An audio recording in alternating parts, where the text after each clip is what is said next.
ឯកឧត្តមហេងសួររដ្ឋមន្ត្រីក្រសួងការងារនិងបណ្ដុះបណ្ដាលវិជ្ជាជីវៈបានទទួលជួបសម្ដែងការគួរសមនិងពិភាក្សាការងារជាមួយលោកស្រី Sonia Elmer Dan Thalbacher អនុប្រធានថ្មីនៃទីភ្នាក់ងារ Swiss សម្រាប់ការអភិវឌ្ឍនិងកិច្ចសហប្រតិបត្តិការនៅកម្ពុជានាព្រឹកថ្ងៃទី14ខែសីហាឆ្នាំ2026នៅទីស្តីការក្រសួងដើម្បីស្វែងយល់ពីអាទិភាពការងារនិងទិសដៅយុទ្ធសាស្ត្ររបស់ក្រសួងព្រមទាំងផ្លាស់ប្តូរយោបល់អំពីការវិវត្តថ្មីៗក្នុងវិស័យការងារនិងបណ្ដុះបណ្ដាលវិជ្ជាជីវៈ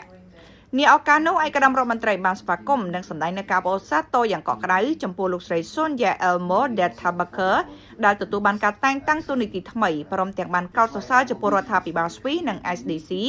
សម្រាប់ភាពជាដៃគូដ៏យូរអង្វែងនិងដ៏សំខាន់ជាមួយនឹងកម្ពុជាឯកឧត្តមបានវិតម្លៃខ្ពស់ចំពោះសមិទ្ធផលនៃគម្រោងជាច្រើនជាមួយ SDC ដែលជួយធានានូវកិច្ចសហប្រតិបត្តិការអភិវឌ្ឍសម្រាប់ឆ្លើយតបនឹងអាទិភាពកម្ពុជាជាពិសេសការអភិវឌ្ឍមូលធនមនុស្សនិងសង្ឃឹមថាការដឹកនាំរបស់លោកស្រីនឹងបន្តពង្រឹងកិច្ចសហប្រតិបត្តិការឲ្យកាន់តែរឹងមាំដោយធានារាល់គម្រោងកំពុងអនុវត្តរួមគ្នានឹងសម្រេចបានលទ្ធផលកាន់តែមានប្រសិទ្ធភាពនិងប្រសិទ្ធផល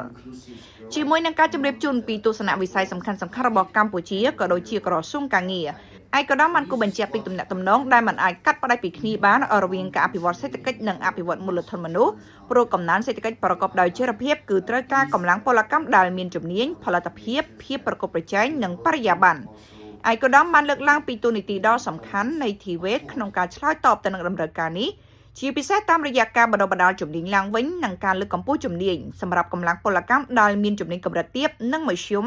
គណៈរាជរដ្ឋាភិបាលយកចិត្តទុកដាក់ខ្ពស់លើយុវជនមកពីគ្រួសារក្រីក្រនិងក្រុមងាយរងគ្រោះសិស្សបបង់ការសិក្សាឬក៏អតីតពលករ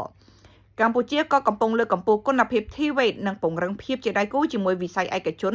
ដែលមានលក្ខណៈសម្បត្តិគ្រប់គ្រាន់ដូចជាការសិក្សាផ្អែកលើការងារនិងការហាត់ការងារជាដើម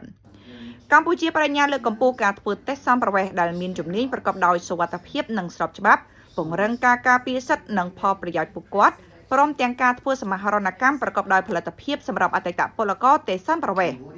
ឯកឧត្តមក៏បានជម្រាបជូនពីការអនុវត្តគន្លងអប់រំថ្មីដែលផ្ដល់ឱកាសអប់រំប្រកបដោយភាពបត់បែនសមស្របតាមលទ្ធភាពតម្រូវការនិងគោលដៅអាជីពរបស់សិស្សនិងបានគូបញ្ជាក់ថាកម្ពុជានៅតែបើកចំហចំពោះវិធីសាស្ត្រប្រកបដោយនវានុវត្តន៍និងកិច្ចសហប្រតិបត្តិការថ្មីដើម្បីជួយឲ្យកម្លាំងពលកម្មអាចសម្របខ្លួនបានទៅនឹងកាលានុវត្តភាពនិងបញ្ហាប្រឈមដែលកើតចេញពីការផ្លាស់ប្ដូររចនាសម្ព័ន្ធសេដ្ឋកិច្ច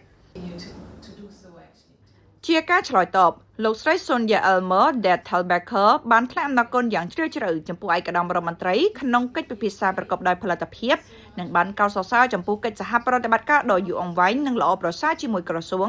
ក៏ដូចជាចក្ខុវិស័យដ៏វែងឆ្ងាយនិងច្បាស់លាស់របស់កម្ពុជាលោកស្រីបានគូបញ្ជាក់ពីសារៈសំខាន់នៃការបន្តធ្វើការរួមគ្នាយ៉ាងជិតស្និទ្ធដើម្បីគាំទ្រដល់កិច្ចខិតខំប្រឹងប្រែងរបស់កម្ពុជាក្នុងការជំរុញការអភិវឌ្ឍជាពិសេសក្នុងវិស័យការងារនិងបណ្ដុះបណ្ដាលវិជ្ជាជីវៈ